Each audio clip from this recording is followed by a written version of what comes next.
All right. Hello and good evening, everyone. So this is our ETHKL June meetup.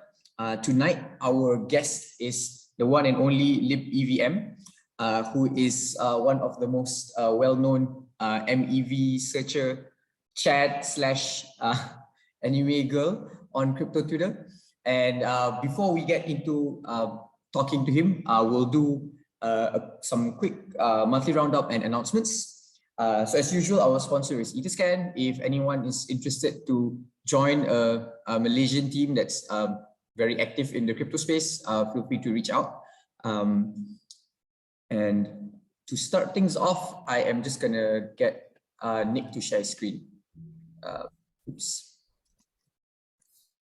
Nick, am I sharing screen, or I think I'll use your slides because I didn't download it on my PC. All right, okay, that's fine. That works too. But yeah, so just let me know when to click next. Okay, go ahead. cool.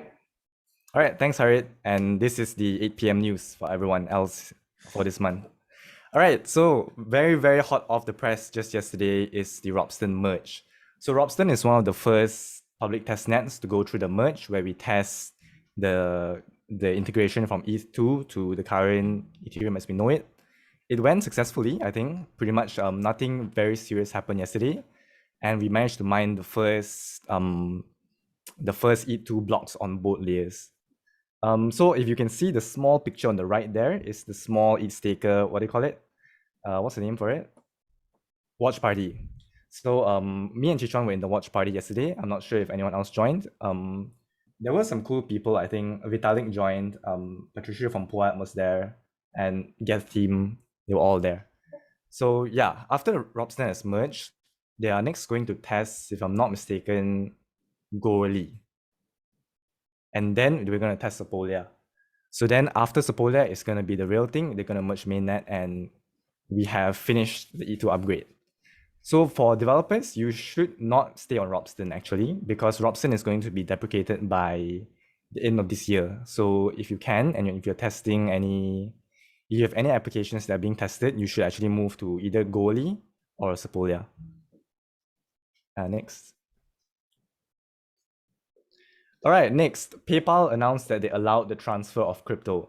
So I'm not sure how many of you still use PayPal, but at one point, we were allowed to buy cryptocurrency using our cards. And so then just about last month, I'm not sure of the exact date, they announced that you will be able to transfer your currency from different PayPal accounts, which is not an achievement. We can do that with MetaMask, but the point is that it's integrated to a lot of the checkout options that we know. So it's probably a sign of adoption that you can start paying for crypto and moving it around like a wallet, just that you don't have to manage your seed phrase with it. Next is a very interesting case of Pool Together. I'm not sure how many of you use Pool Together here. It's the total of DeFi. So Pool Together is essentially, for those of you who don't know, is they describe themselves as a no-loss lottery. So meaning that when you put in, it's like gambling, just that you don't lose. So essentially, the fees that they earn through what do you call it? Through your DeFi deposits get distributed to the winner, but you would get your deposit back. So the cool thing is that in the US, someone figured out that this was not legal and deposited an amount of $10 into this protocol. They eventually played around with it and decided that this was not something that aligns with the US regulations, and decided that they're going to launch a suit to Pool Together. So to support Pool Together launched this very, very cute profile picture. I assume it's a parrot. It's a purple color parrot for supporting the lawsuit and whatever that all the legal costs that they're going to go into defending Pool Together. And if I'm not mistaken, the starting price of mint is 0.1 Ether. And then upwards of that, you got different levels of these parrots. I think the most expensive parrot is, I think, 75 Ether. So yeah, that is, if you want to support Pool Together being sued by someone who deposited about $10 into the protocol. All right, next. Oh, I remember there were more. There's a local. Oh, there we go. We accidentally clicked too fast. Okay, so then this month, Optimism also finally deployed the airdrop with a very, very cool contract address if you looked at it. And so those of you who got the airdrop, feel free to go and claim it. Earlier last night also, Hop Protocol also announced that you would be able to claim your airdrop tomorrow. They've also deployed their contract address, so you've got 2 airdrops this month. But as the saying goes, you're airdropped responsibility and not free money. Next. Going on to more local things in Malaysia, CZ, the CEO of Binance, actually came to Malaysia here. I'm not sure of the actual date and of the actual event, but the cool thing is that he met up with Syed Sadiq, who gave him a very, very beautiful batik shirt on the right. So yeah, he was in Malaysia, and I think he met quite a lot of projects, and he was speaking to some regulations here about crypto and all things DeFi. Next. And finally, a follow-up from last month's roundup with KFC. Another adventure park called X Park has started a campaign where they start these real utility NFTs. So by owning one of these X Park NFTs, you would get, that's a bit smaller, thanks. But I mean, you would get, oh, it's a bit too, if I'm not mistaken. Okay, maybe the details are not too clear, but you would get something like discounts or free rides for owning this NFT. So this is cool. This is one of the cases where you see NFTs being adopted and used in Malaysia for cases where it's memberships, discounts, and it's a follow-up from last month's effort which we saw from KFC Malaysia. All right, that's the news for June, everyone. And back to you, Harriet. All right, thanks, Nick. Yeah, so monthly roundup, and next is sharing by Chi Chuan. I'm taking it. Yes. Can you see my screen, Harry? Yes. Awesome. Yeah. Hi everyone. My name is Chi Chuan. I don't know. Probably some of you have seen me before. And today, I'm here for a different reason. So I'm here to let you know that Starknet is coming to Southeast Asia and Malaysia. Starknet is trying to build a community here in Malaysia, and I'm here to let everyone know, and so that everyone can join the party. So for those who are not familiar with what Starknet is, there is a quick introduction. I'm going to go through a quick introduction. So what Starknet is basically a technology by a company called Starkware, and it's a layer 2 scaling solution. And we know that there are 3 forms of scaling solution out there. One is sidechain. Polygon is an example of sidechain. You may argue against it, but I think it's a sidechain. Optimistic rollups such as Optimism and Arbitrum. And Starknet is basically the third option that we are going through today, ZK rollups. But to be technically correct, it's a Validium rollup. And I'm not going to explain the differences, but just assume that it's going to be a ZK rollup. And unlike in optimistic rollup, whereby it relies on crypto economics to ensure that executions are done correctly, the third option, the ZK rollup, relies on MEV to ensure the validity of the execution. So here is a quick picture of how it works. So basically, you can there's a prover and a verifier. The prover being Starknet, the verifier being an underlying L1 blockchain, for example, Ethereum. And there's a huge bunch of execution being done by a prover, and the Starknet will only need to send like a small size proof to the layer 1 blockchain, and the layer 1 blockchain is able to verify that, hey, the execution is being done correctly through this little proof. And the proof, it's what we call a start proof, and hence the name Starknet and Starkware. And it stands for Scalable Transparent Argument of Knowledge. And why scalable? Because the proof size increases exponentially slower to the computation size. So for example, I'm just giving like a very rough example, probably not accurate. If we are running a computation that runs for an hour, and the time taken to validate the proof is probably only like 3 or 4 seconds. So that's why it increases very, very slow compared to the computation size. So that's something that we want. We are able to get like a very small proof, and therefore, after sending the small proof to the layer 1 blockchain, the gas fees that are required to verify it will be also very little. And it's also not a snark, and some of you probably have heard of snark, because Starks doesn't require a trusted setup, and therefore it's called transparent. And no trusted setups means that we do not have to go through the hassle of like a trusted like a ceremony. And we have to ensure that this thing called a toxic waste has been discarded responsibly by any of the participants, and so on and so forth. So that is a hassle, and people don't like that, and therefore Starks has this transparent property that is very nice, and we don't need that. And finally, there's this very nice property, quantum resistance, that Starks doesn't have, and there is people are saying that if quantum computer were to mature in the next probably 50 or 100 years, they have to have no choice but to rely on Starks ultimately, because Starks relies on hash functions, whereby Starks relies on discrete log problems, which can be cracked by a quantum computer. Yeah. So enough of those fancy explanations. So basically, what you need to know at the end of the day is that Starks will just give the gas fee a slap in the face, just like how our friend Will Smith here is doing. And yeah, so that's why it's a layer 2 scaling solution. And there's also something new, something for Starknet. And basically, they have created a language. It's called Cairo. And Cairo basically is created because it is constructed in such that the computations are able to how can I say, create proofs very efficiently in the Stark environment. So basically, they have to rewrite everything, rip off everything, and create their own architecture, so that they have this computation that is able to generate Stark proof friendly.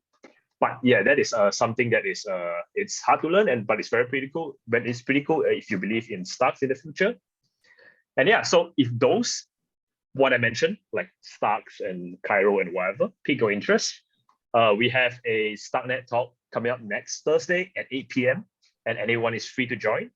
We are going to host Henry, and he's a dev advocate from Starknet. So you are free to ask him any questions that you want, and I'm very sure he's very happy to answer any of the questions. So yeah, I'm being joined by Carlos, he's in the call, and also by the THUBA, it's a Tsinghua University Blockchain Association. So we are going to have a one-on-one session with Henry. Yeah, so for those who want to join, feel free to join. I will share this. I'll share this later in the chat. Yeah, and probably in the Telegram group also. So last but not least, we are planning to have an in-person meetup in Kuala Lumpur in KL. We are going to try to build up a Starknet community in Malaysia, and it's tentatively going to be on the 2nd of July. So here is a QR code to the link of the Google form. Just register your interest, because that will make planning easier and stuff like that. So yeah, finally, I have to end this with a meme. So basically, Thanos, after getting Starknet, gains an infinite amount of power. And yeah, thank you. I think that's all. All right. Thanks, Chichuan. So yeah, thanks for waiting patiently, everyone else, for our one and only guest, Libevm. Lib, do you want to try and share your screen to see if it shows up properly? Okay, yeah, give me a second. Yeah. And in the meantime, I'm just gonna do a very quick introduction for Libevm. Yeah, his Twitter account says he's a professional retard at Alpha Capital. Maybe you can share a little bit more about that. Yeah, so he's been a very active MEV searcher, one of the earliest ones. And for those who don't know, MEV searchers are people who find opportunities of MEV to essentially arbitrage and make profit. Yeah, I don't want to say anything more in case it doxes things or not. So I'll just let you go ahead and take it from there.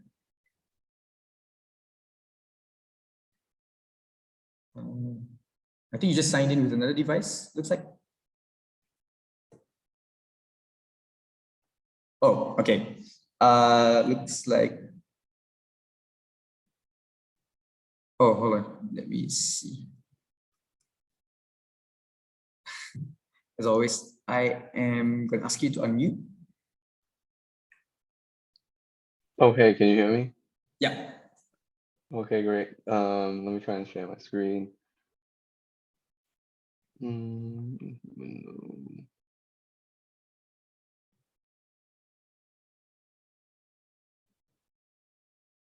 Okay, I see my Is it face. sharing? Okay, great. All right. So, yes. Hello everyone. Thank you, Oh, Harith, and can you guys see it? I don't yes, want to yes. keep switching the screen. I could see it, but just a very quick thing I forgot to mention, just for your own reference as well. So we did a very quick survey of attendees for tonight's meetup. So roughly, just to give you a sense of the kind of audience, roughly 2/3 out of 40 said that they are noobs, and almost all of the remaining said they are okay only, and maybe like 2 people were brave enough to say that they are MEV pros. So just to give you a sense of the level of your audience. Oh, great, because I'm not a pro. But that's great. I'll try and keep things as simple as I can. But thank you, Harith, and thank you, Caleb, for having me. I actually went to the Etherscan office in KL, and it was a lovely place. So thank you very much. I was very intrigued by the whole setup. And yeah, thanks everyone for coming. This is my talk. This is Confessions by MEV Searcher. It's not technical. It's more like a storytelling, I would like to say, a narrative on how I navigated the dark forest and kind of how you can as well. So a little bit about my background.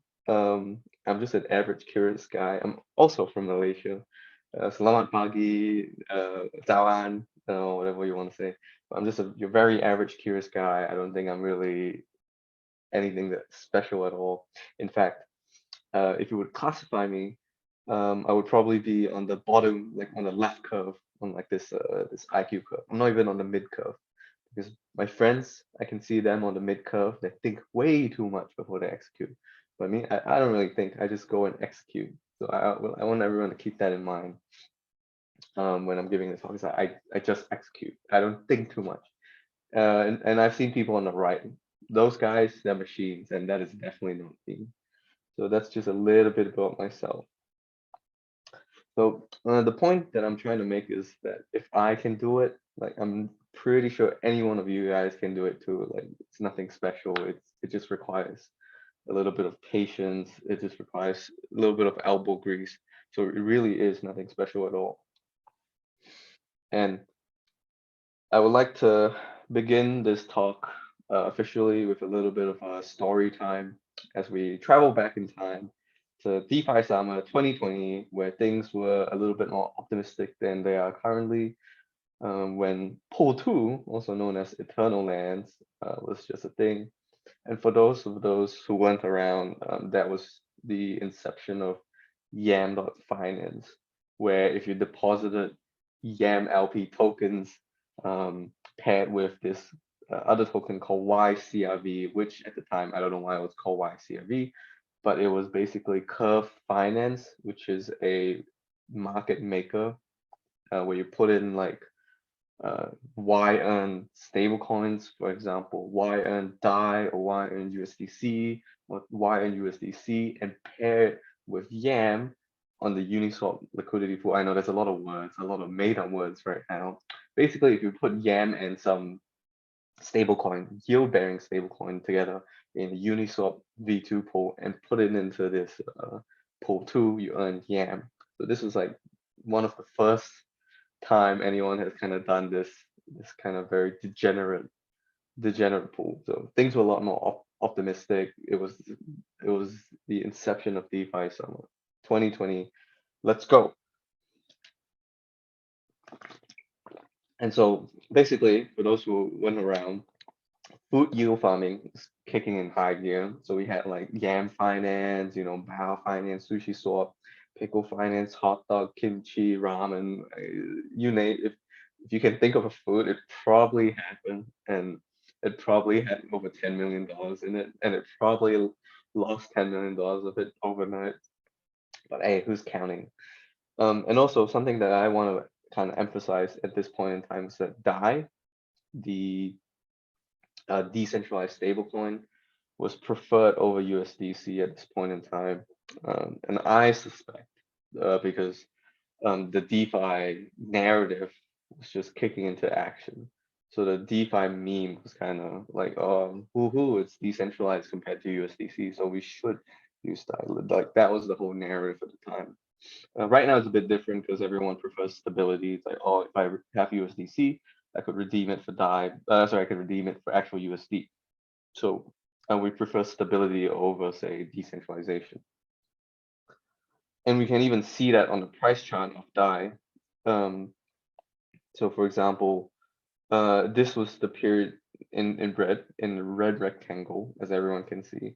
That was the period during DeFi summer. And that was the price action of DAI, which was supposedly a stable coin. And in fact, we got so much demand that it often went over $1. Oh, and for everyone around who isn't into stablecoins, the stablecoin is supposed to retain a stable value. In this case, it's supposed to mimic or have a stable property of one USD. So if it's a bit if it has a market premium and is being sold on the open market for over $1, it's not really ideal for people who want to buy. It's great for people who want to sell, but it's not great for people who want to buy. So that's the whole concept of like a decentralized dollar. Anyway, yeah, but decentralized stablecoin, pretty much DAI. And so how DAI worked back then was that it had something called a CDP, a collateralized debt pool. So back then, and DAI was being run by governed by this protocol, also known as MakerDAO, which accepts some kind of collateral. It's almost like a mortgage. You put in some collateral and you take out a loan. And in this case, your collateral would be Ethereum. So you put in like Ethereum and you can take out a loan in DAI. And so the theory is that if you over collateralize the collateral, you can always redeem DAI for like $1 worth of its collateral, which is why you had to Maker had this over collateralized. It was DAI was also known as the over collateralized stablecoin. So in this example, ETH was probably ETH back then in MakerDAI's case in its CDP collateralized debt pool had like 150% collateralization ratio. What that meant was that in order to take out a loan of 100 DAI, which is like $100, you had to put in $150 worth of ETH. And so let's just assume that one ETH was worth $100. In order to take out a loan of 100 DAI, you needed to supply 1.5 ETH, and you can take out a loan of 100 DAI. And then because DAI was trading on the open market for roughly $1, you could also change that 100 DAI for one ETH. And so notice the pattern. Now you have one ETH, which can put into your collateral. And now you can take out a loan of 66.67 DAI. And now you can convert 66.67 DAI into 0.66 ETH and kind of keep leveraging you can keep leveraging your ETH collateral if you're long ETH. Of course, if the ETH price tanks, you have to repay. You have to either repay the loan, so you're always above 150% collateralization ratio. Otherwise, your position gets liquidated. But that's not important for talk. But the key thing that I want to share is that MakerDAO back then only had CDPs, but as time went on, MakerDAO transitioned from CDPs to collateralized debt pools into this thing known as the MCD, or the multiple collateral pools, or the MCDP is the MCP, and one of them. Basically, instead of only ETH, Maker now allows you a multitude of collaterals. In fact, we can even check it on DAIstats.com. No, DAIstats.com. I hope it loads. And you can see the different types of collateral. I really hope it loads. I'm not sure. Yes, you can see the different types of collateral it accepts. There's now ETH A, ETH B, ETH C. You can even get WEFs, all these random made up names. You can even put in BAT, actually not anymore.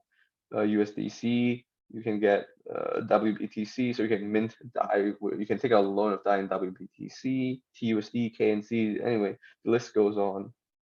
Even like more funky stuff like UniV2 LP tokens. I know that is a huge mouthful to say, but that's essentially it's multi-collateral thing. In essence, instead to recap, instead of just having ETH, you can now collateralize other assets. And one of the assets that MakerDAO allowed you to collateralize is this thing called USDC. Just a second, I'm gonna take some water, by the way. And so USDC was a big controversy in this whole in the whole governance system, because the whole point of DAI was that it was a decentralized stablecoin. But now, if it's being collateralized largely by a centralized stablecoin, then it kind of defeats the purpose. It's kind of like it's like a decentralized coin, but only in name, because USDC could potentially just blacklist MakerDAO's address, and MakerDAO would immediately be under collateralized by like a large portion. But anyway, MakerDAO basically had over the despite the strong opinions, USDC was eventually added to collateral pool, meaning and with a collateralization ratio of like 110%. What that meant was that if you wanted to take out a loan of DAI, like 100 DAI, you needed to supply 110 USDC, which is much lower than the requirement for ETH. And keep in mind, like we're assuming that USDC is $1, but in reality, it kind of fluctuates between 99 cents and like $1.01 frequently. But you guys get the point. Just recapping a little bit, DAI also during this period of time, DAI had huge demand on the open market. Like it was at such a huge demand that there was a premium for it. Like it was going above $1 very frequently during the DeFi summer. Oh, and something I forgot to mention is that MakerDAO, how it tries to keep DAI stability DAI at $1 is that it has this thing called interest rates. So meaning that to take out a loan of DAI, you're actually being charged interest. You actually have to repay more DAI than your loan. And during its initial phases, MakerDAO had like an interest rate of 20% to use DAI, because I'm pretty sure like the incentive to mint wasn't that high. But in order to create incentives for people to mint, it would lower the interest rate, so more people would actually want to mint DAI. But when DeFi summer was happening, the interest rates were already at 0. So MakerDAO didn't have any more mechanisms to kind of create any incentive for people to mint more DAI. So what MakerDAO did was that it decided to change the collateralization ratio of USDC from 110 to 101. I just want everyone to pause for a moment and think about that for a few seconds. Like changing the collateralization ratio from 110 to 101. I would I'm not sure. Should I check the chat? Let me open up the chat and see if anyone has any questions on the chat. I wonder why DAI is only 110. Extract. I'll go to the view mode gallery, so I can see everyone. All right, no one has any questions. There's no UST joke here, but there's no UST joke. Does anyone know? Can anyone think of anything that could happen by changing the collateralization ratio from 110 to 101? You get liquidated? No. Okay, I'll just give the answer. All right, so DAI is trading at the open market rate of between $1 and $1.05, and like 3 cents, but in reality, it was actually a lot higher. But the minute you change the collateralization ratio from 110 to 101, what that effectively means is that in theory, DAI should never go above $101. on the open market, but it still happened. So now what that essentially means is that you can arbitrage the difference from MakerDAO and the open market. Because if you have 101% collateralization ratio, what that means is that you can always supply $1 and $1 USDC and get out one DAI. And I'll make this point a little bit more concrete. This is also known as a bespoken path. And I'll make this point a little bit more concrete by providing you an example. Let's say if DAI is on the open market, if DAI on the open market is trading for more than 1.01 USDC, and let's say on curve.finance here, as we can see, it's trading for $1.02. I know that doesn't sound like much, but we're talking about hundreds of millions of dollars in liquidity here. So this changes a lot of things. What we could do is flash on 100 DAI. Now, remember, DAI on the open market is 102, and we'll assume that the liquidity depth is deep enough to handle, like, let's say, like $5 million or $1 million. But for simplicity, we'll just start with 100 DAI. We'll flash on 100 DAI. We'll swap it to 102 USDC on Curve, and we'll collateralize 101 USDC, not 102, but 101.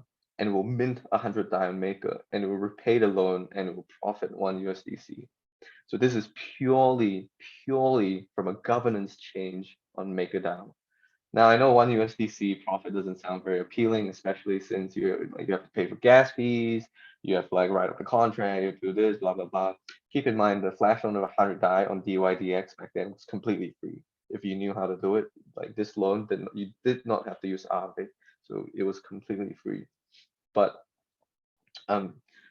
try and extrapolate this to millions of dollars, try and extrapolate this to like $5 million, and just think about the profits that you could be, you're making like 1% off, like 1 cent. I'm just woke up, so math is not my best subject right now, but just put in 2 more zeros, you're flash loaning 10,000 DAI. Now you get a profit 100 USDC. You flash loan 100,000 DAI, you get $1,000 profit. You flash loan 1 million DAI, you get $10,000 profit. And this was certainly very much so possible during DeFi summer. And keep in mind, this was back in DeFi summer before all the aggressive mempool bots, before the aggressive, actually, there were some front running bots, but they were not sophisticated. But this was very much possible 2 years ago. Yes, this was very much possible 2 years ago. So you might ask, like, what's the point of telling you these? What I'm trying to say, there's always more opportunities. The market's super inefficient. In fact, when me and my friends did it, we thought it was like impossible. Like we were actually hand-arming it. We were like eyeballing like the market rates. We didn't even have a robot because we were so afraid of participating in PGAs, otherwise known as like priority gas auctions. This was pre-flash bots. We were really afraid of like, okay, what happens if we have to pay gas? Okay, but the opportunity is asymmetric. Remember, you're paying like maybe $50 in gas, but your opportunity is like $10,000, like $5,000, $7,000, could be $500. Like the opportunity was there. And in fact, I remember even after Maker lowered the collateralization ratio down to 101, that window was not like immediate. Like the DAI didn't went down immediately to 101 USDC. It took them like a few days. Like those few days were incredibly, insanely profitable. Like the market, you would think the market is efficient, but it is stupidly inefficient. So I just want everyone to keep in mind, there's always more opportunities. Like do not please, like, you have to enter this game with that mindset. There is opportunities. Okay, so how do you get started? I guess you got to pick your poison here. You have 2 options: long tail or short tail. Opportunities, by the way. That's what I'm trying to say. Also, let's keep in mind, this was back in a more optimistic time when everyone was happy. DeFi summer 2020. Very different right now in the bear market, but that is exactly why you should do it right now, because everyone's bearish. Everyone thinks there's no more opportunities left, but in truth, there is always opportunities. You just have to put in your elbow grease to kind of find how to find one, how to find it, and 2, how to actually execute on it properly. But yeah, pick your poison, long tail and short tail opportunities. So let's go. This should say short tail versus long tail. I know it's a bit confusing, so I'll edit it right now. Short tail versus long tail. All right, so for everyone, for those who doesn't understand, short tail opportunities are opportunities that have very high volume, but very low profit margins. Long tail, on the other hand, are opportunities that are not frequent, but have insanely high profit margins. And one example of a short tail opportunity would be UniV2 ARBs. So arbing between, say, UniV2 and SushiSwap, or like sandwich attacks, because these opportunities are like really easy, like really easy to conceptualize. They're the most popular extraction, like value extraction strategies there are out there. You could easily, like, that's what people think when they think of like MEVs, like sandwich attacks or like back running. So you're competing, everyone's competing for that one opportunity. So everyone, like it's incredibly competitive. Your profit margins are going to be insanely low. But the flip side to that is that if you can win a short tail opportunity, you'll realize you're good enough to participate with the big boys. Like it's always a mindset thing. Like these things are always a mindset thing. So in that one example of a long tail strategy would be, like a few months ago, like the ape coin incident, where someone basically took out a loan of all the bought apes from a liquidity pool, claimed all the ape tokens, and refunded the liquidity pool with 2.5 ETH, but they got out with about 100 ETH. Paid the miner like 50 ETH, so they profited like 40 ETH or 50 plus ETH within like 40 seconds. I think, not too sure, but they made a huge chunk of cash. Is all I knew. But that only happens once, and these opportunities are incredibly rare. The other one was like the MEBits. I think it was like the MEBits incident, also NFTs. But these opportunities don't come very frequently, but they're very lucrative because these require expertise in the space. They require you to be constantly up to date with like the latest obscure protocol, like for example, Bored Apes, which I was not. And like with like the most obscure protocols, because remember, what's his name? One of China's great leaders once said, I don't really care what color the cat is, black or white, as long as it catches mice, it's fine. For me, I don't really care what chain, what protocol, however I get my money, as long as it gets money, it can be a shitty protocol, as long as I can extract value from it, that's all that matters. So yeah, long tail, short tail. Yes, so a lot of people will ask, okay, how do I get started? So I'll ask you back the same question. Like, what's your strength? What's your weaknesses? Like, is your strength infrastructure? Is your strength code efficiency? Is your strength recon? I guess recon is in like, all right, how do I discover opportunities? How do I find out like what's trending, or like what's the next thing that people don't really know about? Because keep in mind, Ethereum is a public database, and within this public database, every single opportunity that's being executed is public, even sex to dex arbitrages. You can find these weird patterns. You can compare them to Binance order books or FTX order books. I'm sure you will see what's going on. You just need to put enough elbow grease into it. But yeah, if you're good at infrastructure, try playing the L2 game, like Polygon, Phantom, AVAX, maybe not AVAX because it requires huge amounts of capital, but try playing that 2 game.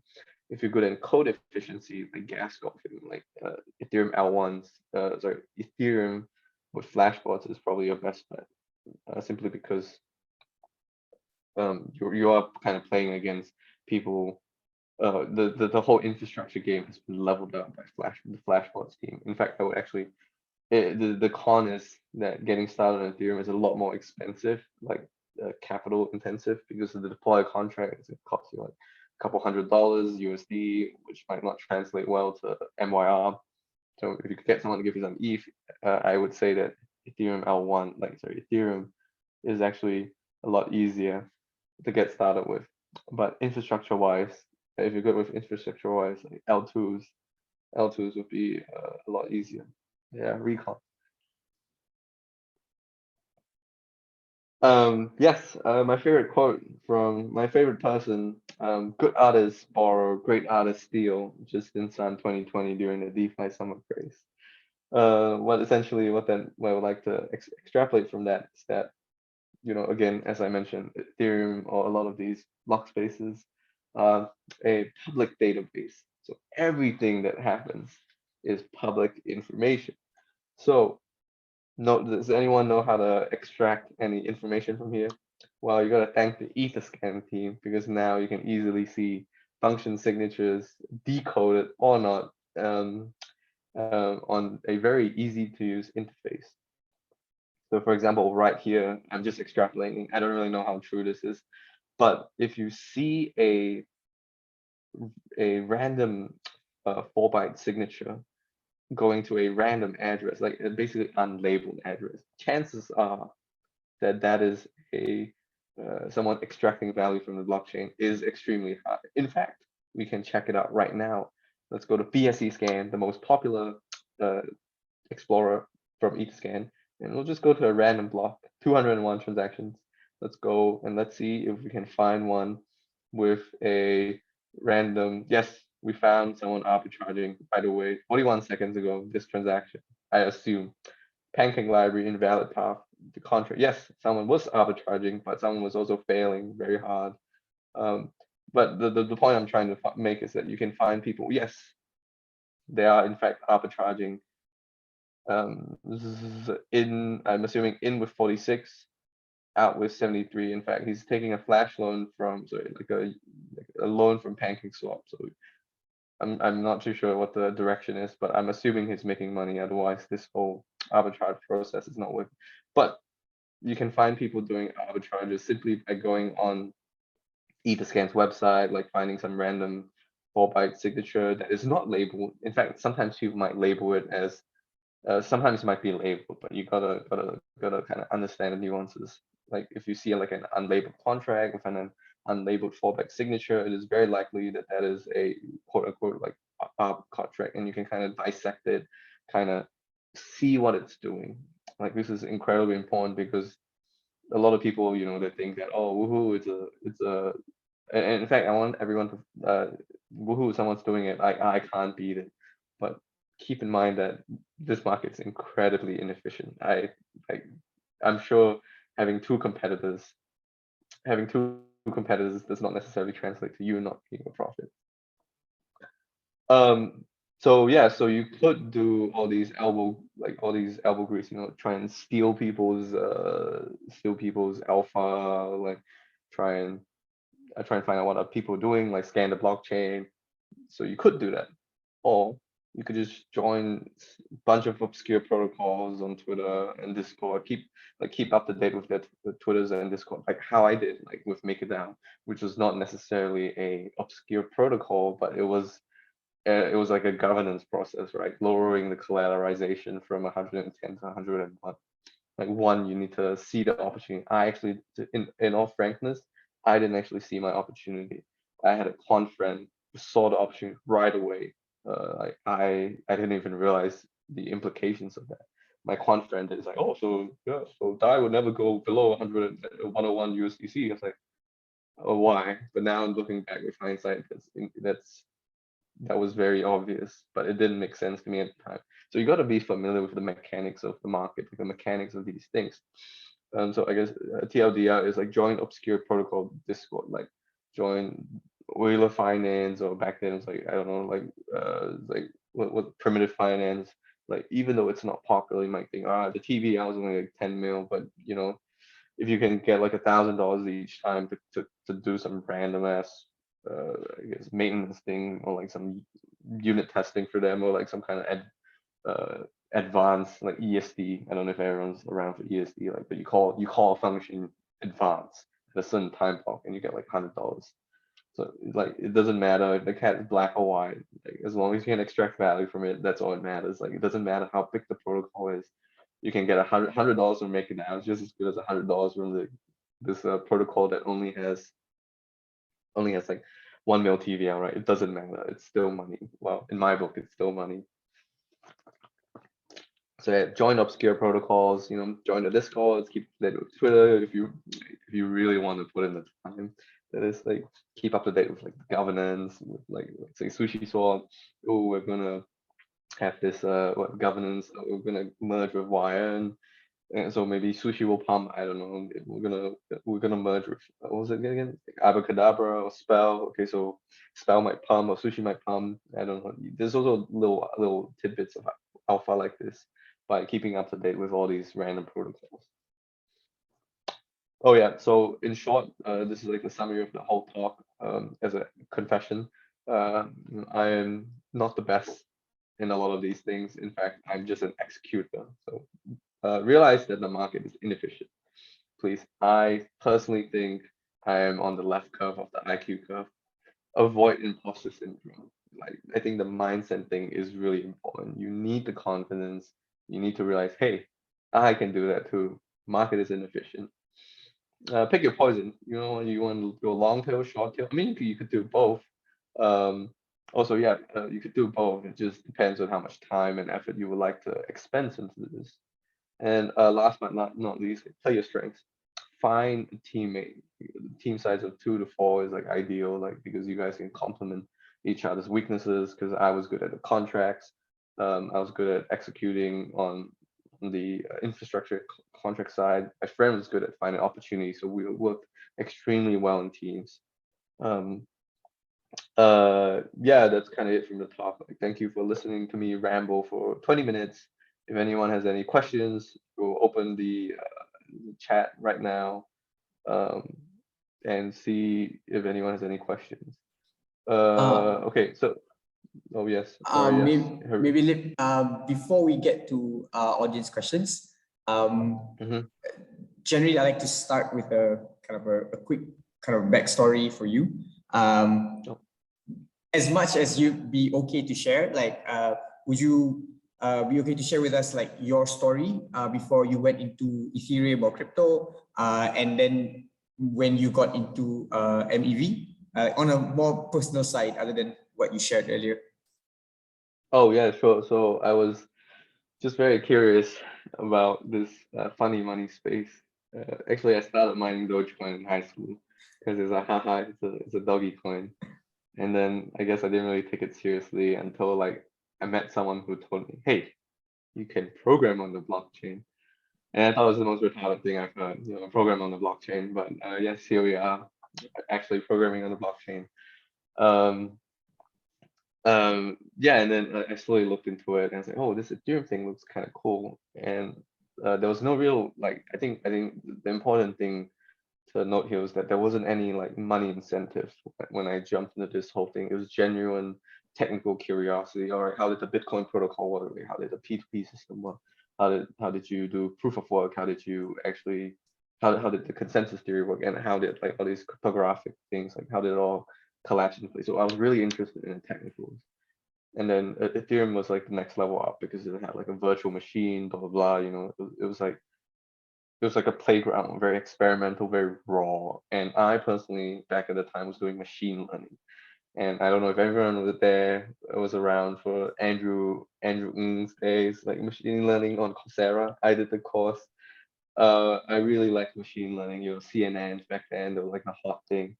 But trying to go into the field was extremely painful as someone who was not very academic. Like for every conference I go, I only went to a couple. Like people won't even look at me because I had no like Ivy League university degree. I was just from this random ass local Australian university. I grew up in Australia, born in Malaysia. A little bit more context, but yeah, this random ass Australian university, non Ivy League. And I didn't really get any recognition. Also, I didn't have a PhD. I had a bachelor's, and I barely finished my bachelor's back then. I was like still in the process of it. And so I was like, you know what, fuck it. If I'll just go into this crypto thing, since I could not see like a career progression into machine learning unless one, I go into Ivy League universities, or two, I somehow get like a PhD, which was not on my roadmap. And I guess I initially got into like zero knowledge stuff, but as DeFi summer came along, I was like, yo, I should probably have a better grasp of finance. That was really it, like, because I was really into tech, but I also wanted to, understand the finance law. And, bit by bit, like interacting with these protocols, I actually really understood a lot more about the finance law. But that's kind of how I got into this MEV space, and like opportunities are kind of started coming out around, and yeah, you just execute. I really want to emphasize, like, I'm very left IQ. The fact that I'm not an Ivy League university, I'm also not from Tsinghua University. So yeah, very left curve, please. Yeah. All right. Yeah, so I think so I listed down some questions from the chat earlier. So Chiranjit asked, can you explain PGA a little more? And maybe if you can also expand like other methods of doing MEV. So PGA is a priority gas auction. What that means is that this was pre-Flashbots days, and there was no like bribing happening behind the scenes. So every miner was quote unquote honest, like as long as you followed the rules of the Ethereum protocol, which was like, okay, the higher gas you pay, the more the higher gas you pay, the faster your transaction gets mined. So what that meant was that when you saw a transaction happening that was doing a trade on, say, the UniV on Uniswap at, let's say, 50 Gwei, and you wanted to do a back run of it, ideally what you would do is immediately on all your bots or on your infrastructure, you will send out a transaction saying, okay, I want to send a transaction in 49.99999 recurring to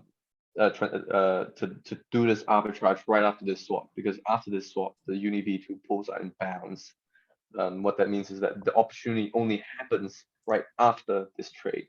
So you want basically you're using gas auction system as a way to make sure that your transaction is being included right after that particular transaction, which creates the opportunity. This is very hard. This is actually very hard, and in fact, you lose a lot of money, and you need to like go into like stat hubs. This is harder back then compared to, let's say, Flashbots, because you basically it's riskless with Flashbots, pretty much almost riskless unless you get an uncle block. It's almost riskless because like either your bundle gets included or it doesn't get included. But for priority gas auctions, there's a high likelihood that 10 people gunning for the same opportunity, 9 of them will fail. In fact, if you check the Etherscan link back then, I'm not sure if I'm still presenting. There's a reason why there's so many fails on like the BSC scan showed before. It's because PGA is still happening on the BSC scan. And let's say there's one opportunity, but it's like 10 participants, 9 of them will fail, only 1 of them will succeed. So basically, TLD, I guess. Sorry, I'm going a bit up. PGA is by using like, the gas auction system to ensure that your bundle or your transaction gets included in a very specific section of the block. I think that is the definition. That's my definition. I know some people might disagree with that, but yeah. Yeah, and I think Chiranjit mentioned earlier, like before 1559, making transactions was hard. And I think when before Flashbots came and everyone was doing PGA, it was like even harder because essentially people kept spamming the chain, right, to make all these transactions. So yeah, but having said that, there's a question here from Search, which is related. Since Flashbots doesn't cover every block, does PGA, is it still around on Ethereum? Yeah, so that's the other alpha. So let's say you see like a $50,000 opportunity. You could either go to Flashbots, or you can try and include it in a normal block. If it's a $50,000 opportunity, I would definitely go Flashbots and try and include it into the normal block with normal PGA methods, simply because the opportunity cost is so high. Yes, the transaction might fail and I might lose like $500, but because the opportunity cost is so high, like over like, let's say a long enough period of time, I know that I will make my money back, because like I'm pretty sure like Flashbots has like I think 40% or 30% of the total hash power. This has been a while. I haven't really checked it recently. So like if you could send 2 transactions out, and yes, you could try and get the transaction included in a normal block. So you could do PGA on a non non-private block, it's a quote unquote. You just need to make sure, well, you don't need to make sure that you make money. You could donate money to the system, yeah, but ideally you want to extract value, right? But yeah, there's certain tricks on these kinds of on these methodologies to kind of utilize, I guess, statistical methods to kind of make sure that, hey, over a long enough period of time, yeah, I'll come out positive. Yes, so yes, to your question, yes. All right, then, so other than PGA, it's using relays such as flashbots. Can you explain a little bit more about the different roles that are involved in this game? Like you have the searchers and a bunch of other people. So you have the protocols which create the opportunities or create a value where you can extract. You have like the miners which are participating in flashbots to that part is a bit opaque, because if you knew how the system worked, you could game the system. So miners and flashbots, I would consider like the infrastructure side of things. They'll be under one unit. That part I'm not too familiar with. And in fact, if I did know, I'd probably be under an NDA to not say anything. But I'm not working for them, so I don't really know. But yeah, so you have the protocols, you have like the infrastructure, you have the searches, and the users. The users which make the market incredibly inefficient. Like as we saw from the UST debacle, someone fat fingered on, I think it was Arbitrum, and they withdrew one of the curve LPs. They basically were willing to take like a $9 million hit on the UST pool by taking out like only USDC instead of like an equal proportion of everything. So they took like $9 million hit. I believe it was like seven figure hit, and someone opted immediately. But yeah, the market. Please realize the market is incredibly inefficient. Like everyone is dumb, like including me. Sometimes I fat finger. Fat finger happens like every day. So there are opportunities happening every day. It's like a mindset thing. Yeah. So anyway, protocols, infrastructure, users, and searches. So I would say that's like the stack. Yeah. All right, then, so related to that, Kirk's question earlier was, what do you think about prospects for protocols like CowSwap that attempt to reduce MEV by direct approaches? Well, I'll let you explain a little bit more about CowSwap and then what your thoughts are about them. Oh, CowSwap is basically you sign like this. It is really well set up. It's like, I think it started out as like some kind of MEV protection service, but essentially what it does is that instead of sending a trade to the public mempool, what you do is like you sign this transaction saying, I want this trade to happen at this price point, and then you send that transaction over, like that signature, to CowSwap. I mean, it's a central service now, so it's a trade-off, right? Give or take. Personally, I don't really care as long as I get the best rates, but some people might disagree. But with that signature, and then that signature will be kind of used in the contract saying, okay, I want to be guaranteed these rates. If these rates don't happen, then then my signature will not be would not be valid according to the contract. So what CowSwap does behind the scenes is that it tries to pair you up with other people who are, one, either doing the same trade, or two, trying to find background opportunities after your trade. And by doing so, they kind of basically, let's say after your trade, they're able to extract $50 worth of value, then the transaction was free for them. And they'll do like batches of these transactions at one go to save on gas, and essentially find the most optimal route. So that's a little brief history on CowSwap. What do I think about it? I think it's great. I think it's incredibly smart, but that also means that searchers the more people use it, then I think CowSwap has like there's an opportunity for you to be like a CowSwap searcher, meaning that you solely perform route searching, which is like a short tail opportunity on CowSwap. Might be more profitable. I don't know. I haven't really tried it. Simply because like there's a lot of users there which submit through the website. So those trades will not appear in the public mempool. So I don't know, it could be more profitable, could not be, not from my perspective. But the question was attempt to reduce MEV by reducing the MEV by redoing a lot of trades, each block off chain. Yeah, I think it's great, but I always think there should be competition. So hopefully someone else also comes up with a better solution. That someone else is probably not me. I'm not that gigabrain to set up a whole new protocol, and the balance of the team is really next level. I just want to say so, and the CowSwap team. I think they're from the same. They're the same people, I presume.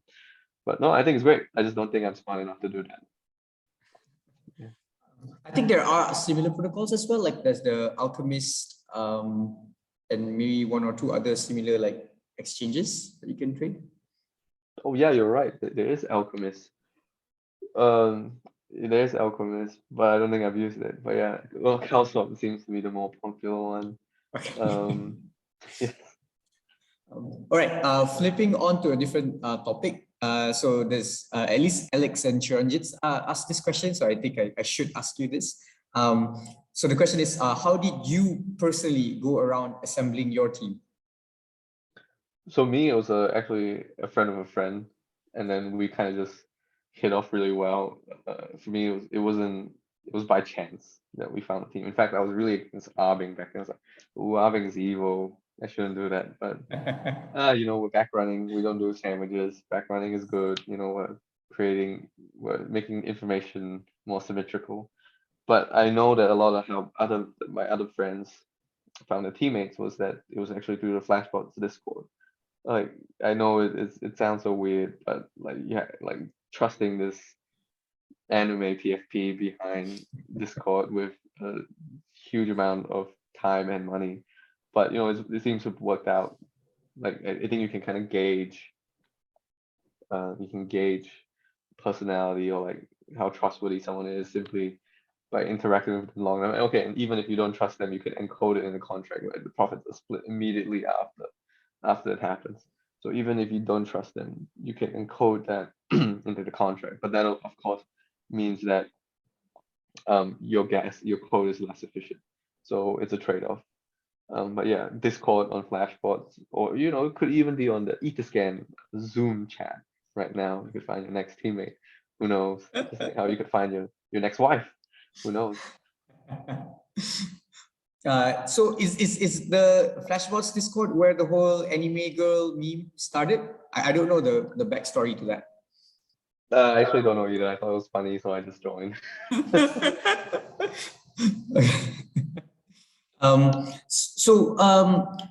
When you mentioned Flashbots Discord, right? So like I kind of always imagine it like how if anyone's played that Werewolves or Mafia game, but you just play it online, because like there's a lot of people who potentially can front run you in that channel, right? Like if you were to accidentally say something that leaked some alpha. So like, what's the communication like between like the searchers and the other kind of entities within that Discord? Like, do you notice if it's any different than how people communicate on Twitter, for example? Oh, I just noticed. Okay, so this is one thing that I think Flashbots didn't do well, is that they had a white hat channel, and then every time I go there, it's just people saying, "Hey, I lost my tokens. Can you help me recover it?" So that is like probably like the most prominent thing on the Flashbots Discord. Other than that, there are people discussing alphas, but they're not really dripping. It's like, "Ooh, I made a big profit today. Like, check out what we bought on chain." So like they don't really tell you the secret sauce. You have to actually go and find it yourself. So that's like maybe 10% of the time. 1% of the time is people actually leaking alpha and deleting it, and someone would be, "Please do not leak alpha, please delete it." So 1% of the time there's real alpha, and people will be asking other people to delete it. So back then what happened was someone actually made like a Discord bot or something to basically keep track of all the messages. So even if you delete it, actually if you delete it, you'll be notified which message got deleted. I don't know. There's a lot of like mind games to this, and I would say the other 40% is me harassing, or like someone from the Flashbot team saying, "Hey, why isn't your API working? Was the API down?" But yeah, there's no real like structure. But this was a while ago. Like I haven't really checked it in a while. I want to add. And we've also seen like on-chain messages between different MEV bot runners. Like, do you know if that's a real thing, or it might just be like a one or two, like a one-off kind of scenario? No, it's happened many times with me and my pals. Actually, more like my pals. But basically, if there's only two competitors to one opportunity, there has been times where a Telegram link was dropped and you would go into negotiations with the other party. Because what happens is with PGAs and all these like bribing systems is that if there's only two of you, then either one like basically the opportunity cost goes to zero, right? Or like maybe like a tiny portion. So why don't you just make an agreement with the other guy if there's only two of you? All right, so I'll keep 50% of the profits, you keep 50% of the profits. That's a lot more. That is way more money than us competing each other to the ground. So oftentimes like that actually does happen. I'm very happy that Bud has not posted any of those links that involve me, but it does happen. It really does happen. Like, and we don't even know who the guy is from. It's just like some Ukrainian guy. That's all I know. Cool. Then, so Johan asked a good question here. Like, if you were to be a searcher, like, what percentage of profit should you give towards bribing or tipping the miners? And assuming this is something in the long tail. Oh, I mean, long tail, I would say on just rough gate, just like roughly skimming what other people are doing, like they're giving like 50%. You could definitely go 51%, or you could even try 10%. But that would also mean that you're assuming that no one else is going for the same opportunity. Okay, like so I guess like the point of bribing is okay, how much are you willing to pay to obtain the opportunity? If it's $100,000 cost, are you willing to pay $50,000 to get $50,000? Now it becomes like a psychological game. Like, or do you think other people? It's almost like poker. Do you think other people are going to pay 50,000 for the 50,000 opportunity? What are the probability that someone is going to pay 51,000? Because if they're willing to pay $51,000 for that one opportunity, you lose out on $50,000. But if you were willing to pay $51,000 and $500, you get the opportunity. Of course, this is all depending on like code efficiency, and like gas prices and a bunch of like other factors. But one, I guess it all boils down to one: how much are you willing to pay, and how much for the opportunity, and how much are you willing to quote unquote like lose? How much are you willing to pay for the opportunity, and how much do you think other people are willing to pay? And you're trying to find that nice intersection in those two probabilistic functions that you have in your head. There's no real right answer. It's all like poker, right? It's like what you think your opponent thinks, so then it goes a bit to meta. Yeah, very high stakes too. So Serge asked basically the opposite question then, like for the short tail, how do we decrease the miner bribes, which is at 98 to 99% right now? That's very easy. All you have to do is ask everyone who is also doing short tail to say, all right, guys, we're not going to bribe any more than 95%. That actually happens, by the way, on the Discord. They're like, guys, we're bribing too much. Can everyone decrease your bribing? Sometimes people do, sometimes people don't, because if everyone agrees, I think this was a lot more easier when there was only a couple searches. But now that institutions have moved into space for short tail, it might be a bit harder. But institutions, they don't really care if they earn like 1 cent from like $100,000 trade. It's still 1 cent profit. It doesn't matter to them. But as a sole, very poor guy, poor independent searcher, as I would like to say, like back then, people would actually kind of collude and say, "Yo, bot 0x ABCD123, like you're bribing too hard. Please message me, and we can come to an agreement on how much percentage we should bribe." I think one time, like back then, it was possible for short tail, but now it's probably very, very, very hard to kind of coordinate and collude to get to like a bribing percentage. It might be easier with long tail right now. I think it's still possible with long tail as long as there's only a few people, but for short tail, I don't think you can collude anymore. So it's a very interesting part about centralization of power. I think I want to ask a related question when you talk about how people do it post Ethereum merge. But before that, I think there's one topic that maybe some people who are not familiar with MEV might find very useful to hear about from you is this idea of sandwiches. Like, can you kind of explain what a sandwich is? So you dropped out a little bit there. Like I just heard the end sandwiches, and that was it. Yeah, just like, can you elaborate a bit about what a sandwich is? So a sandwich is like this very predatory attack where it's almost like it's just like Robin Hood. Like if the thing is free, you're the product. So how it works is that because before you trade, you basically need to tell the world, hey, I want to buy like $10,000 worth of ETH with USDC, and so you broadcast that out to the public. That trade being out in the public is now information that can be utilized against you because it's not on an order book, meaning you're just saying, all right, I'm willing to accept a flight. Okay, let's use Shiba because Shiba has high slippages. By high slippages, I mean that because it's so volatile, you might execute the trade at say like $1, but it actually might get executed at like $1.50.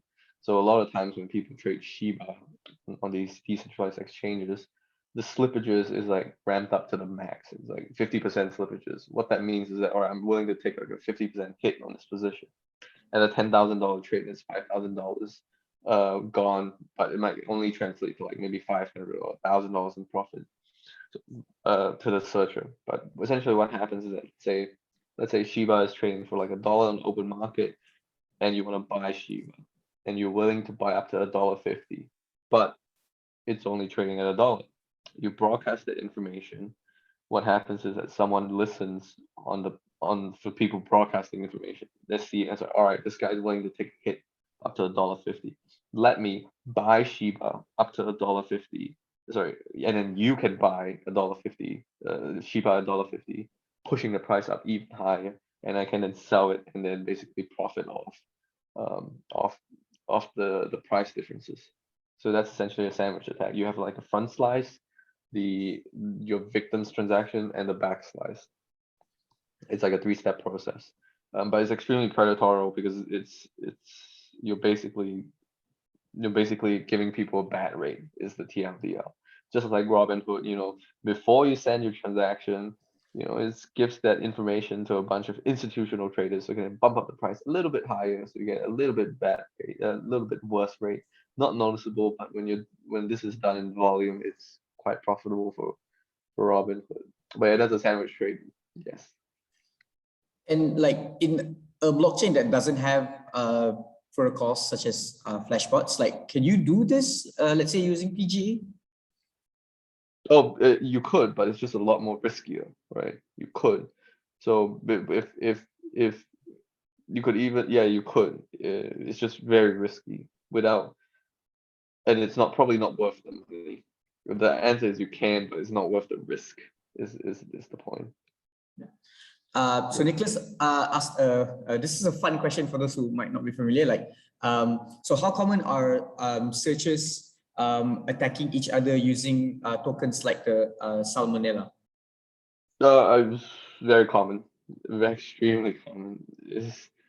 I mean, back then when extremely like, I think that if there's an opportunity to extract it will be extracted. In fact, if your competitor is, if you're like, okay, if you are a bot operator and you find a more efficient bot and you realize that, hey, he's only more efficient because he's doing less security checks, I would be mad. You're stealing my opportunity because you're doing less security checks. It's not my fault that I deploy a token and you want to buy it and suddenly all your stuff is gone, right? Just putting it out there. You initialize the transaction. But anyway, to answer Nicholas' question, yes, it's quite common. And in fact, I think these days on ETH, it's a lot less. It used to be common, sorry. It's not common now because all the weak bots have been weeded out, short tail wise anyway. But yeah, it does happen. There's like evolutions of it. There's Salmonella. There's like, I think it was like Grub or something. I'm not too sure. I forgot the next iteration. That was extremely like tailored as well to like a specific bot.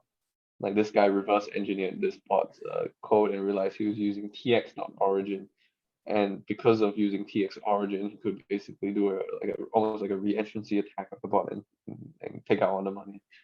But yeah, it's still common.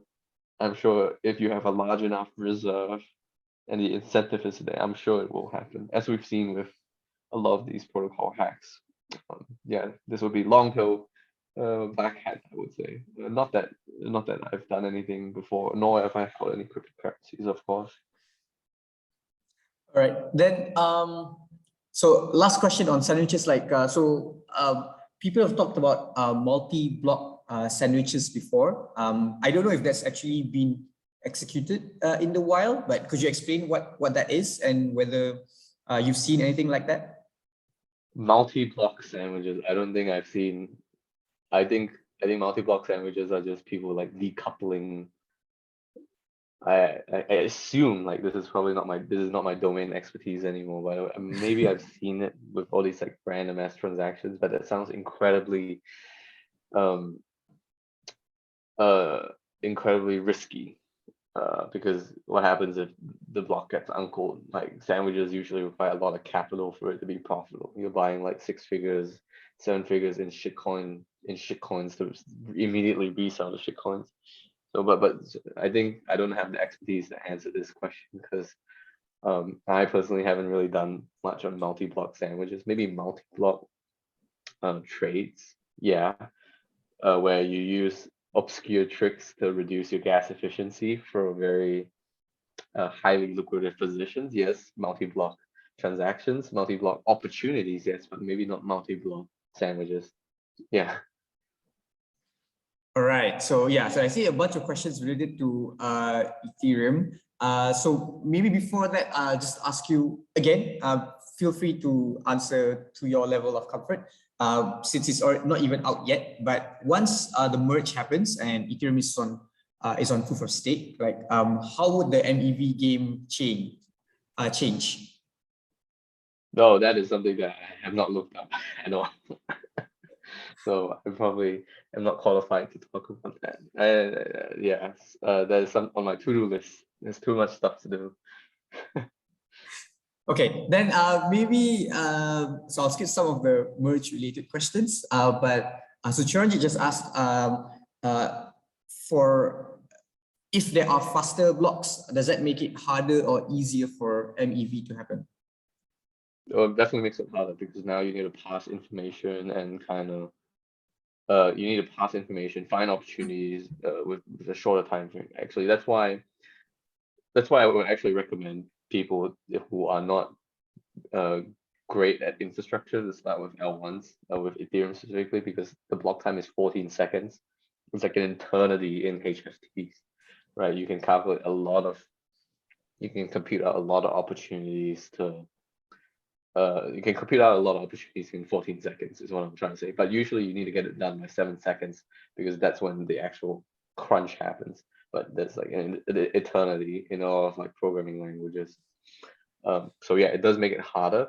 For example, like Polygon or like Phantom, like these 1 second block time blockchain, you gotta get things done in the milliseconds. So you can't use JavaScript for a lot of your operations. You basically need to be more performant. But yeah, so it does change things. So is it true that some people have said about like to be competitive in the MEV game these days, like you have to go even like deeper to like assembly code? Does that happen? Okay, that depends on what you're doing, right? Like what poison you're picking. If you're going short tail where you're fighting for the institutional traders and we're fighting with all the big boys, established players, yes, you might need assembly. I have written assembly. You need to juice out everything in code efficiency for Ethereum. Might not translate to L2s because we are going through the flashbot routes. Flashbots make people weak, by the way, as a lot of searchers like to say, but you know, whatever, I don't really care. But yeah, no, like I forgot the original question, but yeah, you do write assembly for yeah, you do write assembly. Yeah, that was the question essentially.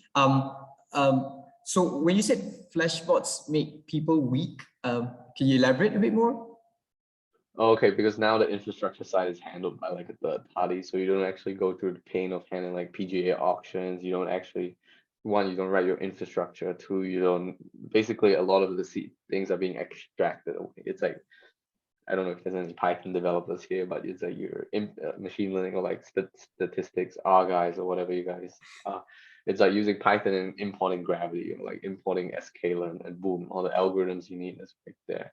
So you don't actually need to dive into the nitty-gritty details, and you can actually do your thing. So the hardcore searchers would say that flashbots make people weak because you never had to, you didn't need to go to pain. Yeah. It sounds like when the older generation tell us that technology makes us like more spoiled. Like when my mom tells me like she'd have to walk for a couple of kilometers to go to school. Yes, we had to walk through the mountains to get to our school. Yes. Yes. Oh, sorry. Maybe not assembly, but U is also a good alternative. I think from Serg was mentioning. Yes, U is really good for performance. It's very small and readable, and it's quite lightweight for anyone who's like assembly is more so because for the libraries or like interacting with long tail protocols. Oh yeah, I remember what I was gonna say. Short tail, yes, for code efficiency, but long tail probably not.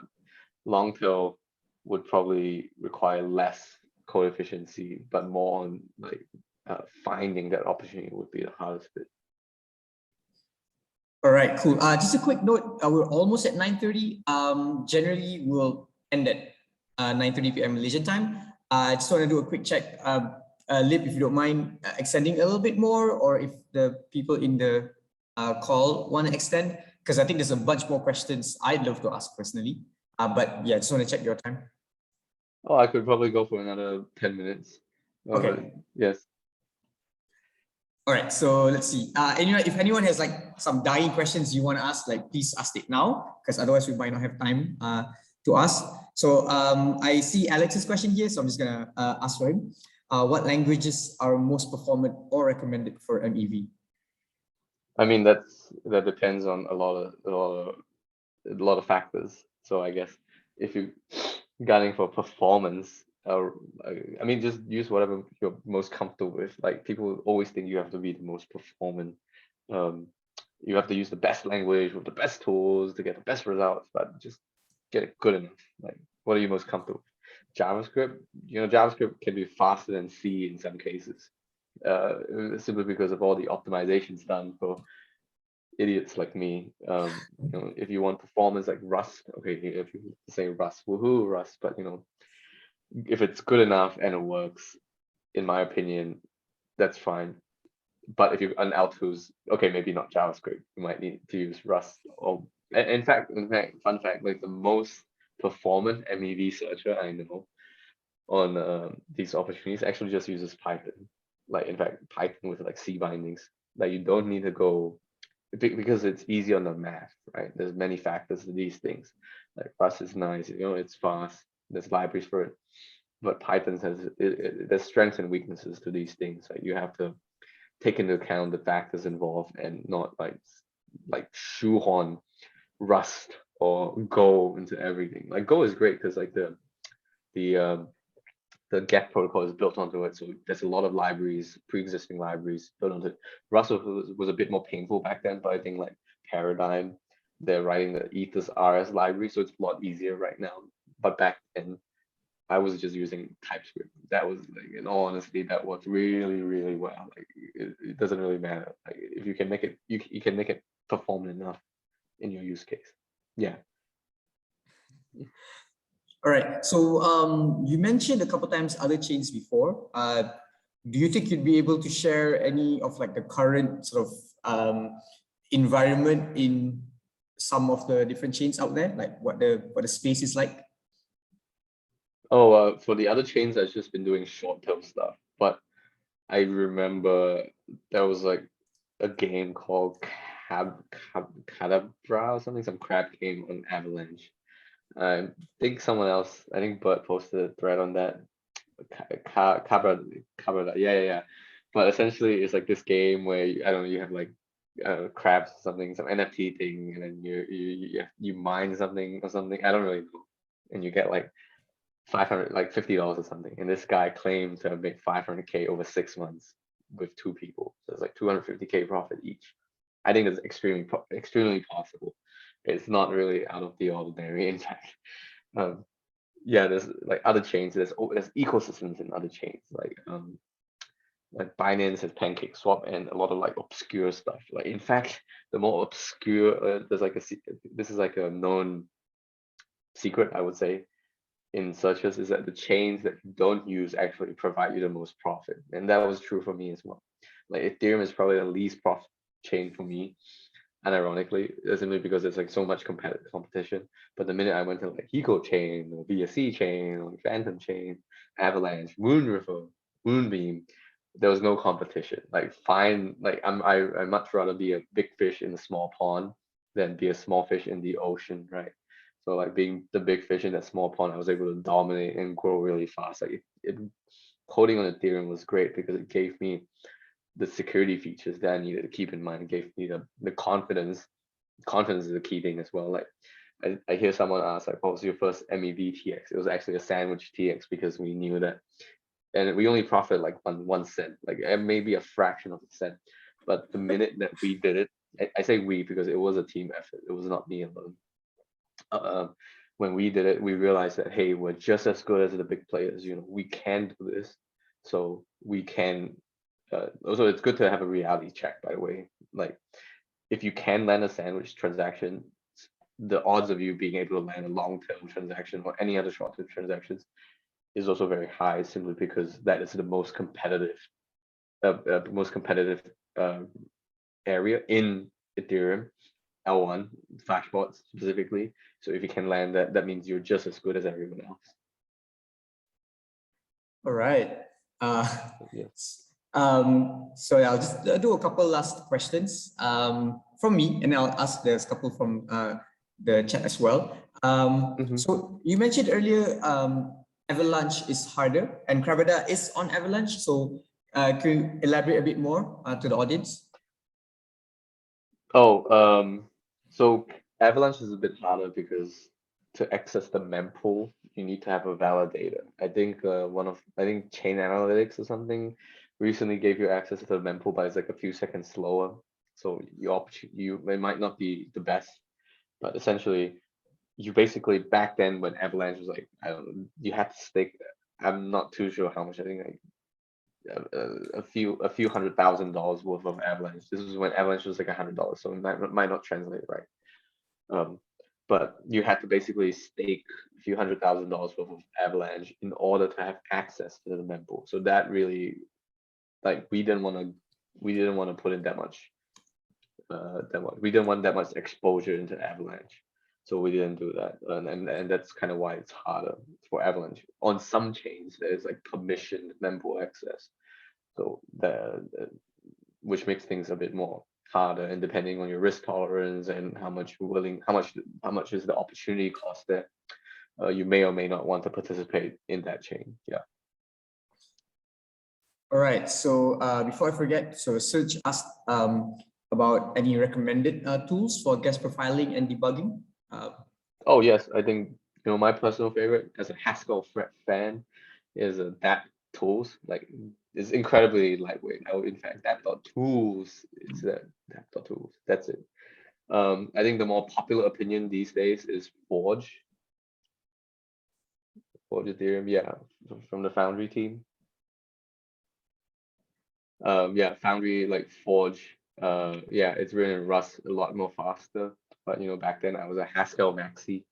So yeah, I use DApp tools very frequently for gas profiling. Remix is good, but the debugger on like DApp tools, and I think Forge these days, is way better than Remix. Way more informative than Remix. Remix to me, it just feels like the browser can crash at any moment, and I can't really save my progress. Well, I can't really save my progress, but I can at least feel better because it's in the terminal. It makes me feel like I'm a hacker, if you will. Yeah. We just had Remix for the last meetup, so apologies, Rob, if you're listening to this one. Oh, sorry, Remix is great. I deploy contracts on Remix that requires to be verified. So I love Remix. Thank you so much. Just not for the MEV searching. maybe. Not for debugging, yeah. It's very painful. Okay. Yeah, couple last questions, unless anyone has any super last minute questions in the chat.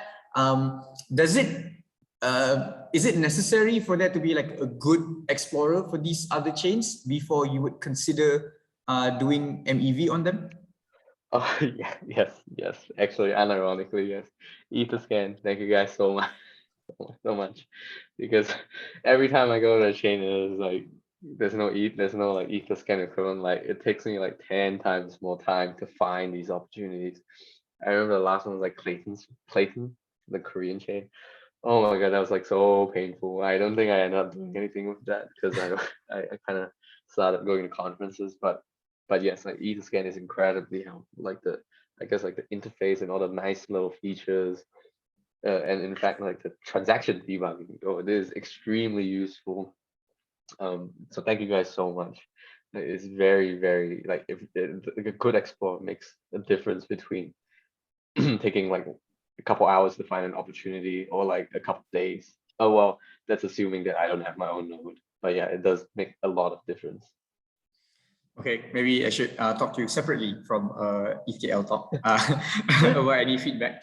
Yeah, okay, then just the last question for me is before we end, like, do you have any funny anecdotes from all the MEV stuff that you've done or any of your friends have done that would be safe to share? Anecdotes. I mean, I guess the funniest one was when the Ukrainian guys like, hey, you want to split the profits 50-50 and not kill each other? So okay, and so we just went on agreement with this random guy from that Etherscan message. He was like, and then we just split the profits 50-50. Please don't try and find it. I hope you guys can find it. You know, I'm sure it's out there. It's gonna take a while, but it's there somewhere. All right, cool. Sorry, I missed Chiranjit's question. So final question, the real final question. Where do we start? Now, pick your poison, right? What do you want to do? Long tail, short tail? Long tail, find like an obscure protocol. You need to have skin in the game. So that's the thing. You need to be willing to lose some money. I know, like it's kind of scary, but it's an asymmetric upside. Like you can't really participate in the ecosystem without putting in some cash. Like find some strategy that you're confident will work locally and test and prod. That's the only way, really. Like you have to test and prod. As much as I hate to say it, you have to test and prod. All right. So yeah, thanks a lot, Lip, for sharing your time with us, even going past the timeline. Yeah, everyone else, please feel free to thank him as well. Quick note. Nicholas has told me that there is some interest within the community to create like a MEV channel. So we have a Discord server, and if people want, we can just create like an MEV channel for the MEV aspiring to find their squad. So yeah, if you'd like to do that, maybe you can let Nick know, maybe first in Telegram, and then we can get the whole thing started. Yeah, and maybe Liv at that point, if you want to do some custom workshops for the EKL people, that would be great too.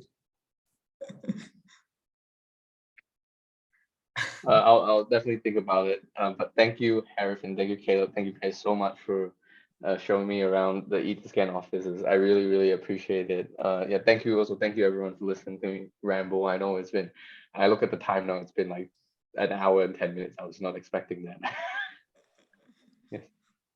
All right, yeah, so thanks everyone, and I will end the recording now.